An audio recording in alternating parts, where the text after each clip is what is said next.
de la tomate, préparée avec amour par Sophie. Attention, déguster. Et là, j'ai connu les plateaux repas de l'hôpital. Alors moi, quand j'étais enfant, c'est une autre histoire, puisque à l'inverse, moi je n'avais jamais faim. Pire que ça, les moments de repas, c'était vraiment des moments d'angoisse pour moi. Alors certainement que vous aussi, vous avez des expériences culinaires à partager avec nous. Des recettes.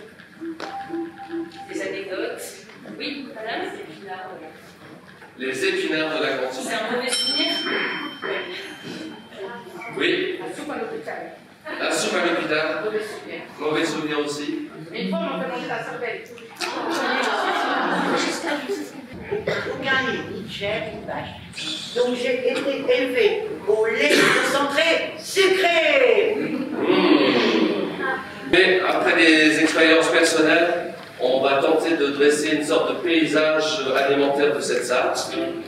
Est-ce que tout le monde est prêt à jouer? Attention, je suis ce que je mange, je suis rouge, je suis omnivore. Ça ne veut pas dire que je mange des humains, des hommes. Ça veut dire que je mange de tout.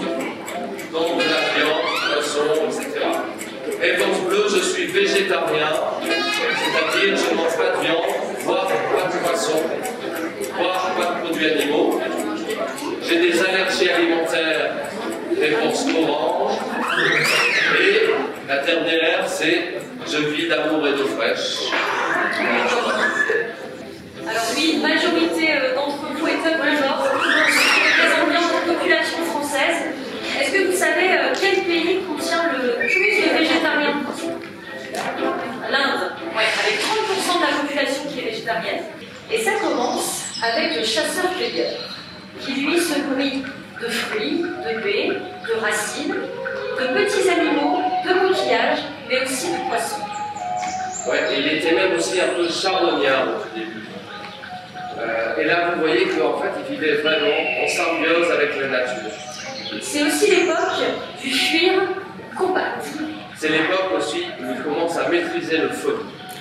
Mais sa quête de nourriture lui prend beaucoup de temps. Donc certains vont commencer à stocker des denrées, et ceux-là vont avoir un avantage sur les autres, puisque c'est ce surplus qui va devenir l'outil de pouvoir.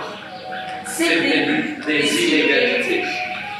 Et justement, un peu plus tard, on est 10 000 ans avant notre ère, c'est ce qu'on appelle le néolithique. Et là, l'humain affirme son pouvoir sur la nature en cultivant des céréales et en élevant des animaux. La cuisine, comme la politique, c'est l'art du partage. Pour les Grecs, manger seul, c'est même manger de la solitude. Et pour affirmer votre existence, eh bien, vous devez vous faire inviter à de grands festins. C'est le banquet qui fait citoyenneté. Autrement dit, si vous n'êtes pas invité, c'est que vous êtes en marge de la société. Les années 50, une période pour sortir de la pénurie alimentaire. Ce sont les lois du marché qui nous gouvernent. Et oui, l'alimentation, c'est déjà une économie, et là, ça devient une véritable industrie, avec le pétrole comme étendard, le pétrole pour alimenter les tracteurs, pour produire des engrais, pour toujours plus de rendement.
un élément essentiel de notre alimentation. On l'a vu, cultivé depuis le néolithique. L'ancienne Égypte en était le grenier. Et notre blé est désormais optimisé, avec une paille plus courte pour ne plus se coucher, avec des épis plus rigides pour plus de rendement et de bonnes doses d'engrais, de pesticides, de fongicides dans les madeleines, les nougats, les chaussons de pomme, les pains au chocolat, les moelleux, les beignets, les biscottes, les dragées, mais aussi dans les confiseries, les pâtes de fruits, les biscuits, saumon fichou, pâte tartelette, framboise gâteau, les crèmes Suzette, le sucre glace, le sucre vanillé, les bonbons, les dragées, les pizzas, les tartes salées, les pistous, les boudins entiers, les boudins créoles, les bouchées à l'arrêt, grosses quiches, quenelles industrielles, les préparations pour des arrêtés, les brillants, on va tartiner, les raviolis, les gofis, les cannellonis, les boudins les hosties. Et dans la charcuterie, c'est vrai qu'il y en a aussi. Dans le jambon, bien sûr le saucisson. Les sucres de poisson, les poissons panés, les sauces toutes prêtes, les épices poulées, les pâtés en croûte, le surimi, le cervelas, le salami, les pâtes préparées, les sandwichs industriels et les plats surgelés. Et puis dans la bière, même si elle est légère, dans les infusions, même si c'est tradition. Bonjour et bienvenue au service consommateur Chabéron en commercial.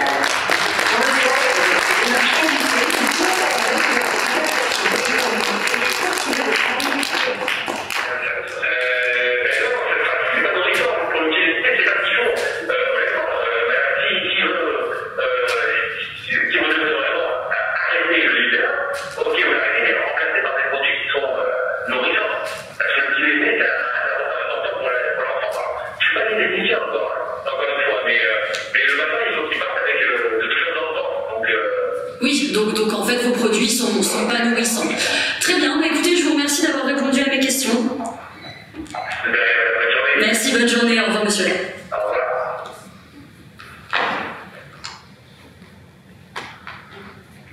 Un an de sucre par personne.